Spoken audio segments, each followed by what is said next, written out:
Streaming live across the country, tackling the topics everyone is talking about online. Share, engage, and interact. This is Newsfeed Now. Good morning, and I'm in a good mood because, guys, it is Friday. It means it is the weekend. I'm Hillary Hunt, your host, and it is time for some Newsfeed Now. Of course, we were talking about lots of top trending stories this morning, starting with President Biden. His last night, he had a primetime address. Also, dramatic video of a Missouri store owner who chased off a thief, and a dynamic duo in Texas who's showing that girl power really has some weight to it. But of course, we want to start on Capitol Hill this morning. 1 year after the coronavirus shut down much of the country, President Joe Biden offered the American people a plan to return to some sense of normalcy this summer. He made it clear everyone has to do their part. Washington correspondent Jesse Tenner recaps the president's primetime address. Good morning. Some states have started lifting their restrictions as cases, hospitalizations, and deaths decline and vaccinations increase. But the president encouraged all Americans to not let their guard down yet. While it was different for everyone, we all lost something. A year and more than 530,000 American lives later, the COVID-19 pandemic still isn't over. But President Joe Biden laid out the next steps to defeat it. The only way to get our lives back, to get our economy back on track, is to beat the virus. The president pledged to make all adults eligible for vaccines by May 1st. Let me be clear. That doesn't mean everyone's going to have that shot immediately, but it means you'll be able to get in line beginning May 1. President Biden announced other efforts to accelerate vaccinations, including deploying an additional 4,000 active duty troops and directing more doses toward community health centers and pharmacies. I will not relent until we beat this virus. But I need you, the American people. I need you. The president stressed if Americans get vaccinated when it's their turn, the pandemic could take a turn by the 4th of July. Where we not only mark our independence as a nation, but we begin to mark our independence from this virus. In the meantime, President Biden expects the CDC to release more guidance for vaccinated individuals in the coming weeks, which could impact travel, workplaces, and churches. To lessen the confusion, to keep people safe, and encourage more people to get vaccinated. The president ended up signing into law the next round of COVID relief yesterday, which means some of the cash benefits could start showing up in bank accounts this weekend. In Washington, I'm Jesse Tenor. Thanks so much, Jesse. Well, the president kept stressing vaccinations. Here's the thing. Doctors in Tampa Bay are pushing for another vaccine for people 55 and older. Not the COVID vaccine. This is something else. They're strongly advising people to get vaccinated against shingles. Here's why. They say there's a chance of developing shingles, and it increases dramatically if you've had COVID. And the more severe COVID case you had, the higher your risk becomes. But that threat to your health doesn't end there. Listen to this. And they found out that if you've had shingles, there's a higher risk in the next 6 months you could have a stroke because the shingles virus irritates the blood vessels to your brain. And you're probably sitting here saying, how do I know if I'm going to get shingles? What has happened to me? Anyone who's had chicken pox can actually develop shingles later in life. It's typically triggered by stress or a weakened immune system, which is what doctors say they are seeing in those COVID patients. And speaking with COVID, we all wear that new accessory, a mask. And a year ago, we were introduced to wearing them. And now it's something we can't leave our house without. But did you ever stop and think, is what's on them? Is that what's making you sick? Is your mask dirty? You're probably looking down at your mask right now, but Spencer Tracy has more on this for us. Wear a face mask is a saying we hear every single day and something you can't leave the house without. Face masks are the symbol of the pandemic. They help protect you and those around you from COVID-19. But could they be putting you at risk for breathing in bacteria? And I think I think it was a worthwhile and interesting question, right? Because we're wearing these all the time. Bacteria from our face can build up and get into our mask. Dr. Anna McLoone, assistant professor at Siena College, is helping us with a little exercise. During this experiment, we'll be testing 3 different masks. First, starting with my own, a typical cloth mask. I will be wearing it and washing it every single day throughout the process. Next, we have a disposable mask. It's never been used, and after 1 day of testing, we'll have a person wear it. And this last mask, I'm a little afraid to pick up because my photographer, Andrew, hasn't washed it in a couple of days for this experiment. So we made sure when we were doing this experiment that we looked at clean masks versus wearing masks, and that we looked at the face and the mask to sort of make sure that we weren't really catching things on the mask that weren't already there. With our lab coats and goggles on, Dr. McLoone and I got down to business. We took 3 different Petri dishes and labeled them either clean or used. I pressed all 3 of our masks in a mixture of sodium chloride and soy protein. Then Dr. McLoone took all of the samples to test for different types of bacteria. She put them in the incubator for 24 hours. Andrew, myself, and our mystery person got our masks back, and then we all went about our days.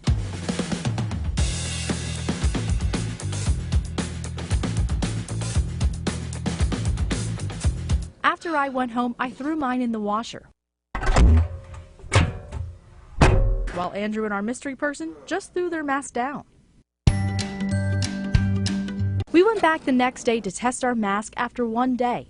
Dr. McLoone says after each day you wear your mask and don't wash it, bacteria has more of a chance to grow. We live in a microbial world, and we're interacting with microbes all the time, whether we know it or not, and that's not something that we need to be scared of. For the moment of truth, we learned the results from 2 days of testing. Here's what we found. My mask was the cleanest. It had very small traces of bacteria. Well, our mystery person in Andrew's mask, that was a different story. She found double the amounts of bacteria such as coliform and E. coli. So E. coli is something that we really wouldn't expect to see on the face. That would probably really be a sign that you're handling the mask with hands that aren't very clean. Dr. McLoone then looked under the microscope at our mask and found colonies of bacteria. Not on my mask though, but on the other 2. So no, just having bacteria on your mask isn't a problem. I mean, I think the more you get your mask moist and the more you don't wash it and store it overnight kind of balled up instead of hanging out to dry open, right, you'll increase the growth of things. A big question that many want to know is, can you get sick from wearing a mask full of bacteria? Well, the short answer is no. I wouldn't be worried about the mask getting you sick, but I think the more you can wear it, the more you are protecting others. The bottom line, when in doubt, just wash your mask. The CDC suggests washing your mask every single day, either in the washing machine or by hand with soap and water. Now you can either put it in the dryer or hang to dry. And if you have a disposable mask, just throw it away after 1 use. Reporting in the Capital Region, I'm Spencer Tracy, News 10. Okay, y'all, I'm grossed out now. Wash your hands, wash your mask, because those masks can get dirty, as we just learned. Well, what about this? A Kroger in Virginia administered shots with empty syringes to multiple patients scheduled for the COVID-19 vaccine. This just has me shaking my head. They say less than 10 people got the shot of nothing, according to a spokesperson. But come on. Here's Emma North with more. This Midlothian Turnpike Kroger getting heat on social media after a handful of folks walked in thinking they'd be getting the long-anticipated COVID vaccine and left with just a shot of air in their arm muscles. Early reports indicated, quote, less than 10 people had been given saline injections, but a spokesperson for Kroger later said the syringes were actually empty. When we look at vaccine providers, the goal is correct procedures and administration of vaccine. Despite what happened, VCU professor and community pharmacist Dr. Kelly Good says, generally speaking, she believes a vast majority of vaccines are being administered correctly. And the Virginia Department of Health telling me tonight, quote, there are no harmful risks related to the syringes used at the Kroger. The doses go into the arm's deltoid muscles, not veins. I encourage people to get the vaccine. And if you're hesitant about what you're getting, is asked to see the vial that it came from. Kroger apologized to folks for the inconvenience, saying it was an honest mistake, that the person administering the vaccines thought the syringes were filled. After that, the Kroger rep said everyone affected was called back in and got the real deal.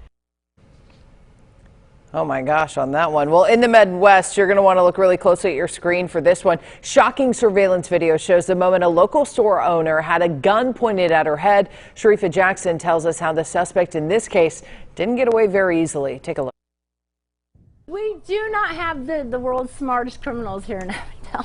17's your change. Thank you. You're welcome. Have a good night. Pam says outsmarting the criminal who tried to rob her store this morning wasn't even in her plans. Please. Who says please? I mean, are we going to get a thank you afterwards? I instantly was just like, are you kidding? Are you serious? That's not happening. She says when the suspect came in, she knew something was up. He purchased chips and a soda, and when he got his change, she says he didn't leave. Very politely, he stepped back and was like, yeah, one more thing, and pulls out his gun. Empty the register, please. But Pam says he wasn't going to get away that easily. When her son came in, she says that's when she went into mama mode, chasing the suspect all the way down the street. He's lucky he's a fast runner. I'm sure by now, with all the views on Facebook, I'm sure his friends are probably pretty much tormenting him for what a great job he done. Pam says she acted spontaneously, but wouldn't recommend anyone doing what she did. Now, as far as the crook, he gets an F. I'm sorry. He gets an F. It was not very good at all.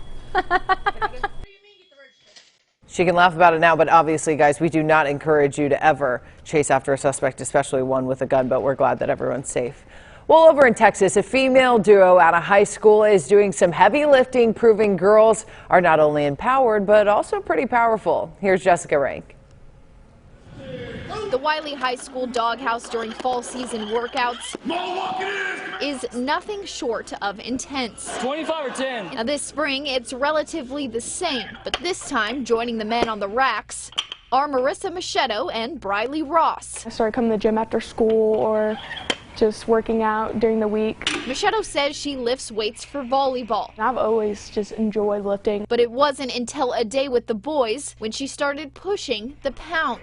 That kind of gave me some motivation to oh, how much can I lift? How much more can I go? The powerlifting team started at Wiley last year, but there weren't any girls on the platform. None of the girls really wanted to do it. That is, until now. I was like, oh, heck yeah. Ross and Machado, 2 of just 4 girls in the sport. But the sophomores say it doesn't matter. It's like a little friend group or a little family that we get to lift together. The 2 started lifting together in November. I went from not being able to lift a 45, now it's I'm up to squatting 270. The high numbers earning both a spot in the state competition. My goal was I want to go to state. It was I want to lift more than this girl just so I can go. Their coach, Tim Maskell, says he hopes their success will inspire more girls to do the same. For them to go back to their programs and say, I'm a power lifter, and I haven't turned into this little She-Hulk.